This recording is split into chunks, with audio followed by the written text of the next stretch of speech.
ऐसी स्टेज थी जिससे मुझे सबसे ज़्यादा डर लगता था and to my own surprise today I am asked to speak on interview.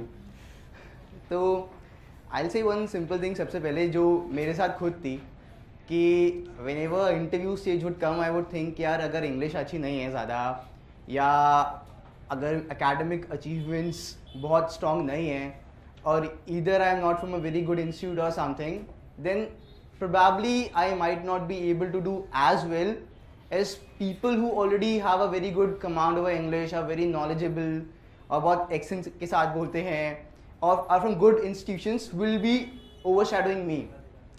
But that's totally a misnomer because they are only judging you for that span of 30 minutes कि उस 30 मिनट में आप अपने आप को कैसे प्रेजेंट कर रहे हो. Nothing else matters to them. They do not come with any preconceptions about you. So keep that thing in mind and go with that mindset in the interview. Now, what is exactly interview stage all about? Prelims में वो check कर चुके हैं आपका attitude क्या है, आपकी factual knowledge और अंडरस्टैंडिंग क्या है. मेंस में वो चेक कर चुके हैं आपकी अप्लाइड नॉलेज क्या है और एनालिटिकल स्किल्स क्या हैं. आप क्या चेक करना चाहते हैं? Simply they want to see your mature and sensible personality. So interview test focus majorly इसी चीज़ पे करता है कि how mature and sensible you are as an individual. I'll give you a very basic example. अगर आपसे पूछा जाए interview में it has been asked with me also India का जो कश्मीर पाकिस्तान इशू है what's your point of view on that? Now if somebody starts giving a very radical point of view on that doesn't show you are a very sensible personality. I'll give a very basic example. If they say what do you think is the solution, diplomacy or war, and you start supporting कि sir diplomacy होनी चाहिए XYZ initially, but then they say कि diplomacy तो हम इतने साल से कर रहे हैं, then why don't you think war is the way and we should go about it and all. Then if you change your stand and say nahi sir you're right, war should be the way and we should do war and all, and then he says that do you really think आज के contemporary scenario में war is a possibility, and then you again try to change your stand and nahi sir, that doesn't show a very mature and sensible personality. So that is the crux you have to keep in mind, that when you are addressing and answering don't fall in the trap. जो आपके point of views हैं उनको रखो और बिल्कुल maturely and sensibly questions को address करना है. That is the first thing I would like to say. Second thing I would say is clarity of thoughts. Say आपसे कोई चीज़ पूछी जाए, बहुत basic example if I take कि climate change is a big issue, should India focus on development और India should be very climate sensitive. Now it doesn't matter उस time पे कि आप क्लाइमेट सेंसिटिव वाली बात कर रहे हो या डेवलपमेंट वाली बात कर रहे हो, क्योंकि there is no right answer. But आप जो भी स्टैंड ले रहे हो उस पर क्लैरिटी होना बहुत ज़रूरी है कि why do you think this particular thing is we should focus upon. अगर आपकी थॉट्स में क्लैरिटी नहीं है और आप बकवास पहले जा रहे हो कोई भी चीज़ लेकर के, या तो क्लाइमेट सेंसिटिविटी पे या डेवलपमेंट पे, it doesn't make any sense. So this is very important thing. One more thing, just let me know when 15 minutes get over because I have a habit of speaking and all. Next thing is presence of mind. Now presence of mind बहुत ज़रूरी है क्योंकि at times they try to make you fall into a trap और they ask you questions where you get confuse and then you start speaking anything. I will tell you a basic example. When I was in interview, तो Netaji Subhash institute of technology मेरा college है, तो they started asking me about Netaji Subhash. पहले politically पूछा, फिर independence के aspect में पूछा, फिर दे स्टार्टेड आस्किंग मी अच्छा बताओ अगर नेताजी आज जिंदा होते तो उनकी इकोनॉमिक पॉलिसीज इंडिया की पॉलिसीज से कैसे डिफरेंट होती, या पॉलिटिकल सिनारियो में क्या हो रहा होता है XYZ थिंग्स. अब वहाँ पे there is nothing like I know it.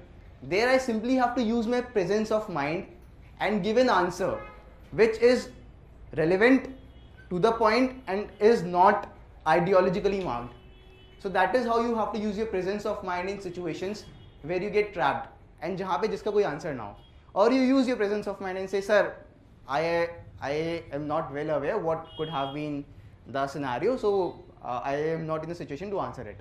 So be safe rather than take a very big risk and start speaking anything which is out of context and makes no sense.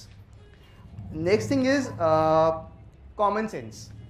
Now common sense is a very important thing that you have to use when you are in the interview.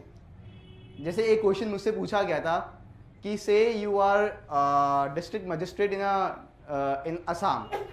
अब वहाँ पे insurgency को रोकने के लिए तुम क्या करोगे? यार इतने साल से लोग इंसर्जेंसी नहीं रोक पाए, मैं रोक दूंगा क्या? आइडली देखा जाए तो they are not expecting you to give a solution to the problem की इंसर्जेंसी आज रोक के दिखा दो बस. They just want you to use your common sense and tell things which are logical, practical, चाहे वो हो रही हो, but you have to use your common sense and tell those things rather than you start speaking, sir मैं ना आकर के ये करा दूंगा, वो करा दूंगा, सारी फोर्सेस से ये करवा दूंगा. Is it practical? If it's not practical, why are you speaking it? That is the point. Next thing is your body language. अब बॉडी लैंग्वेज से मेरा बहुत सिंपल कहने का ये मतलब है कि बहुत लोगों को इंटरव्यू में लोग बोलते हैं ऐसे जाना, ऐसे खड़े होना, फिर ऐसे बैठना, फिर ऐसे हाथ रखना, फिर ऐसे गर्दन रखना. I would say body language should be your body language. जैसे हो वैसे जाओ. If you are not comfortable in the interview situation, you will not be able to speak properly. तो you should be at your own comfort rather than think कि मुझे interview में बताया था कि हाथ ऐसे क्यों रख दिए, या ये क्यों कर दिया, वो क्यों कर दिया. Don't keep all those pre conceptions in mind. उनको नहीं फर्क पड़ता तुम ऐसे हाथ रख के बैठे हो. इल मैनर्ड नहीं होना चाहिए, इनडिसिप्लिन नहीं होना चाहिए. अगर आप ऐसे हाथ किए, ऐसे हाथ किए, डजेंट मैटर. हाँ, पर ऐसे हाथ वैसे हाथ वो नहीं. तो be mannered but don't think a lot कि ऐसे एंट्री करनी है, ऐसे एग्जिट करनी है, वहां जाके ये करना है, वहां जाके वो करना है. बहुत कॉशियस हो जाओगे, उसको करने की जरूरत नहीं है. Apart from this knowledge aspect, हम में से बहुत लोग सोचते हैं कि नॉलेज बहुत इंपॉर्टेंट है. Yes, knowledge is important, but it doesn't mean that knowledge is important on all the questions. अगर वो आपसे क्वेश्चंस पूछ रहे हैं जहां पे आपको नहीं पता, डजेंट मैटर. सारे क्वेश्चंस के आंसर किसी को नहीं आते. तो ये मत सोच के जाना कि मुझे सारे क्वेश्चंस आंसर करने हैं. बट जो चीज़ फंडामेंटल है आपको वो नहीं पता तो इशू है. से फॉर एग्जांपल आप डॉक्टर हो और आपने किसी चीज़ के अंदर स्पेशलाइजेशन किया है और वो उसके ऊपर कोई बेसिक क्वेश्चन पूछ रहे हैं और आपको वो नहीं पता, देन इट्स एन इशू. तो what relates with you directly उसके बारे में आपको नॉलेज होनी चाहिए, बट इट डजेंट मीन कि आपको पूरी दुनिया की नॉलेज होनी चाहिए. नहीं है, it won't make a big difference. I know people जिन्होंने कई क्वेश्चंस के आंसर लगातार नहीं दिए, still they got very good marks, better than many of us. And other factors जो हम सोचते हैं कि अगर हम बोलने में बहुत अच्छे हैं या बुरे हैं, अगर यार कोई क्वेश्चन पूछा गया, आप उसका आंसर अच्छी अंग्रेजी में नहीं भी दे रहे हो, दे will not have a pre conception कि ये है वो है. आप मेच्योरली एंड सेंसिबली उस चीज़ को आंसर कर पा रहे हो. अगर इंग्लिश अच्छी नहीं भी है, नहीं फ़र्क पड़ता. पर अगर आप बड़ी खतरनाक इंग्लिश में बोल रहे हो पर कुछ भी बोल रहे हो, बहुत फ़र्क पड़ता है. So always keep that thing in mind. Next thing is, should I lie in the examination? झूठ बोलना चाहिए क्या इंटरव्यू में? I believe it's totally situational. कई बार वो ऐसी चीज़ पूछेंगे जहाँ पे you might have to lie a little bit, कि कभी घूस दी है क्या? तो ये सर, जब पकड़ा गया, किसी पुलिस वाले ने मुझे पकड़ा, you can say that way. और ऐसी भी सिचुएशन आ सकती है जहाँ पे वो ऐसी सिचुएशन क्रिएट करती है जहाँ पे आपको बोलना पड़ेगा कि no, I haven't done this particular thing. तो बी क्लियर कि कहाँ पे किस एक्सटेंट तक बोलना है. कोशिश करने की झूठ नहीं बोलना, पर ऐसी सिचुएशन आ सकती है जहाँ पे यू हैव टू से नहीं, आई हैवंट, बिकॉज वो जानबूझ के ऐसी सिचुएशन क्रिएट करेंगे आपके सामने. Second is opinion rigidness. Now this is a very complex thing that happens many times in the interview. और दो टाइप की सिचुएशन आती हैं. एक तो ये कि आपसे कोई चीज़ पूछी गई, आपने अपना ओपिनियन रखा, तो वो जानबूझ के आपको कई बार काउंटर आर्ग्यू करेंगे, जानबूझ के आपको अपना ओपिनियन चेंज कराने के लिए, फिर वापस से बैक अटैक करने के लिए. जैसे मैंने पहला एग्जांपल दिया डिप्लोमेटिक या वॉर वाला. So that is one kind of situation. And second kind of situation is when you are actually wrong and they are giving you hints to change your opinion, कि by discussion in the interview only they want you to come to a logical solution. तो ये आपको दिमाग में रखना है कि कहाँ पे ओपिनियन रिजिडनेस रखनी है, कहाँ पे नहीं रखनी है. And that you have to get to know by your presence of mind and common sense कि हाँ, मैं गलत बोल रहा हूँ या सही चीज़ बोल रहा हूँ. आपको लगता है मैं सही चीज़ बोल रहा हूँ, keep that with that, no matter how much वो आपको हिलाना चाह रहे हैं. पर आपको लगता है कि नहीं, जो उन्होंने बात बोली is making sense, except yes sir, you are absolutely right, it can be done this way as well and other things. ये चीज़ है। Next is panic.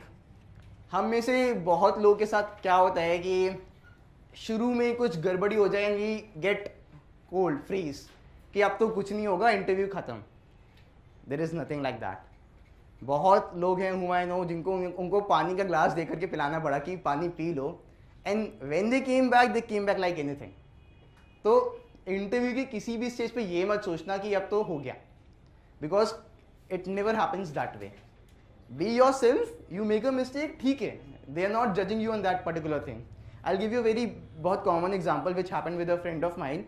उससे जम्मू एंड कश्मीर के ऊपर डिस्कशन हो रहा था कुछ, I forgot the context, but he was not giving his opinion clearly on that because he was playing safe. तो Kilim Singla ma'am got angry and she said I am not interested करके वो उठ के चली गई, and she came back after 10-15 minutes, and उसका जो score आया finally that was 193 because he kept himself firm still, कि जैसा इंटरव्यू था ही केप्ट द फ्लो। अगर वो उसी टाइम पैनिक हो जाता कि यार अब तो मेन चेयरपर्सन चली गई, मेरा क्या होगा, he would have not able to do well. Other thing is saying no. Should I say no? बहुत लोग अपनी ईगो पे ले लेते हैं या वैसे लेते हैं, यार एक क्वेश्चन का भी आंसर नहीं दिया तो वो सोचेगा कैसा बंदा है। तुम 5 क्वेश्चन का आंसर मत दो, तुम्हें नहीं आता, पर बकवास मत करो। तो बहुत ओपनली फ्रीली जा करके नहीं आता सर, नहीं आता, काम खत्म। आता है, but don't try to fool around. अगर तुम्हें नहीं आता तुम कुछ भी बोल रहे हो उसके ऊपर। आई हैव सीन पीपल, उनसे पूछा कुछ गया, वो बोल कुछ रहे हैं, and then people get angry over there कि if you don't know say no, because it doesn't matter to them. Knowledge check नहीं हो रहा है यहाँ पे, पर्सनैलिटी चेक हो रहा है। और वो चेक कैसे करेंगे? क्वेश्चन पूछ के। ऐसे भी कुछ क्वेश्चन हो सकते हैं जो आपको नहीं आते हो, तो they will not take it, अरे यार ये तो गधा आ गया यहाँ पे, उससे भी चीज़ नहीं होगी। इसके अलावा एक बहुत इंपॉर्टेंट चीज़ जो हम लोग सब गलती करते हैं, which even I used to do every time practice में भी, judging yourself during the interview only, कि मेरा इंटरव्यू बड़ा अच्छा जा रहा है, या मेरा इंटरव्यू बहुत बुरा जा रहा है। जहाँ तुमने ये करना शुरू कर दिया, there is a very high possibility you will dump, कहीं ना कहीं टकराओगे। अब ऐसे गाड़ी चला रहे हो, तुम सोच के चलाओगे हर चीज़, you can not do it, let it flow. तो don't let this thing come into your mind कि यार अच्छा जा रहा है या बुरा जा रहा है, क्या हो रहा है। If you will do that way, it will really help you a lot. Now I will just try to brief of 3-4 points, ज़्यादा ना खींच के। How do you categorise and prepare now? तो 4 कैटेगरीज में तुम चीज़ें देख सकते हो। एक तुम्हारा डाफ हुआ, दूसरा हुआ करंट अफेयर्स का पार्ट, तीसरा हुआ general questions that they ask, and fourth is miscellaneous. I am not going into detail because I think Tina and all will be covering up, I am just giving you a very brief of it. DAF में 3-4 चीज़ें बहुत important हैं। Hobbies से questions बहुत पूछते हैं, तुम्हारी professional qualifications और अगर आपने कोई जॉब किया है उससे रिलेटेड क्वेश्चंस बहुत पूछते हैं, आपने कोई अवार्ड जीते हैं उससे रिलेटेड क्वेश्चंस काफ़ी पूछे जाते हैं, and then location specific questions, कि अगर आप गाजियाबाद में हो, आप बिहार में रहे हो किसी पर्टिकुलर एरिया में, वहाँ की कोई भी फेमस चीज़ है, they ask lot of questions on that. मैंने पर्सनली क्या किया था कि मैंने डाफ में जितने भी कीवर्ड्स हैं मेरे, उन सारे कीवर्ड्स को उठा करके उन पे 10-15 क्वेश्चंस खुद क्रिएट कर लिए थे। से मेरी लोकेशन गाजियाबाद है तो गाजियाबाद से रिलेटेड 10-15 क्वेश्चंस क्रिएट कर लिए टू कवर। हॉबी टीचिंग है, उससे रिलेटेड 15-20 क्वेश्चंस क्रिएट कर लिए। Like that you can cover up your DAF, and DAF has to be covered thoroughly. और डाफ में कोताही नहीं चलती, आपको पता होना चाहिए अगर बेसिक चीज़ें जो आपसे रिलेटेड चीज़ें पूछी जा रही हैं। तो current affairs I think all of you would be doing, and I leave it on them, they will discuss in detail. General questions, not going into detail, I am just telling you what I mean by general questions. International relations बहुत पूछे आते हैं, security से related चीज़ें बहुत पूछी जाती हैं, इकोनॉमी से रिलेटेड चीज़ें बहुत पूछी जाती हैं। तो और इसमें इश्यूज भी पूछे जा सकते हैं इंटरनेशनल रिलेशंस में, जैसे व्हाट इज़ प्रॉक्सी वॉर। तो ये जो कॉमन चीज़ें आपको ब्रीफ में रिवाइज करना ज़रूरी होगा। Miscellaneous part is simply what do you understand by motivation, how do you think honesty and integrity is different, what do you think is the difference between aim, goal, mission, XYZ, और situational question देख करके या कोई ethics based question देख करके। इसका कोई solution नहीं है, ना तुम इसमें डिटेल में जा सकते हो। तो डोंट ट्राई टू थिंक कि बहुत ज़्यादा इस पर प्रिपेयर कर सकते हो। Lastly I will just tell about what I did, मेरे साथ बहुत बड़ा इशू तो आई थिंक जो बहुत लोगों के साथ होता है कि आई हैव नॉलेज बट अगर कोई एकदम से मुझसे क्वेश्चन पूछेगा तो मेरे से आंसर नहीं निकलता और मैं थोड़ा पैनिक कर जाता था कि यार क्या बोलूँ और मैं सही बोल रहा हूँ या गलत बोल रहा हूँ. तो I think this is one area where I worked a lot. I forgot all my inhibitions. I used to make a friend of mine sit before me and I would ask him कि randomly मुझसे questions पूछना शुरू कर. एक बार अटकूंगा, दूसरी बार दिमाग खराब होगा, but in course of time I develop this immunity कि मुझसे कुछ भी पूछा जाए तो वो मेरे दिमाग को नहीं इम्पैक्ट करेगा. नहीं आता तो मैं नो बोल दूंगा और आता है तो मैं क्लियरली एक्सप्रेस आउट कर दूंगा. तो practicing this thing is important I think. Have a group of 2-3 people, make them throw questions on you and try to answer them instantaneously without preparation. अगर ये करोगे तो एक फोबिया खत्म हो जाएगा कि यार ये मुझे नहीं आता, वो मुझे नहीं आता, how do I deliver it. So this is important thing. And second, depending on कब तुम्हारा इंटरव्यू है, जैसे मेरा फर्स्ट वीक में ही था दोनों बार, प्रायोरिटाइज किसको कितना टाइम देना है. डाफ को इंपॉर्टेंट है कवर अप करना, करंट अफेयर्स को बहुत इंपॉर्टेंट है कवर अप करना. इसके बाद जितना टाइम मिलता है उसके हिसाब से जनरल अवेयरनेस, ऑप्शनल और चीज़ें कवर अप करनी है. And lastly, avoid people who can spread negativity in you, because lot of people might say lot of things. You might even go to a mock test and they would say तुम्हारे तो 50% से ऊपर number नहीं आएंगे. भाई तुम्हारे आ गए होते तो तुम बैठे होते वहाँ पे सिलेक्टेड, अभी तुम इंटरव्यू ले रहे हो. इट डजंट मीन, मतलब कि lot of people will say anything to you, anything, कि तुम 40% कवर करोगे, तुम 50% करोगे. Don't take those people very seriously. Be optimistic. अगर आपका माइंड फ्रेम बहुत सही है ना तो you will be able to perform very well. But कहीं भी आपके अंदर नेगेटिविटी आ गई ना तो you are not going to do well. तो किसी और के जजमेंट्स पे अपनी पर्सनालिटी मत जज करो. Try to go to institutions where you know are very optimistic and avoid those institutions which tell a lot of negative things about you just to show how good we are at interviewing people. So that is all I have to say. किसी को कोई भी queries हो, Facebook पे my name is Chandramohan Garg, वहाँ पे you can ping me if anything is there to ask. Thank you.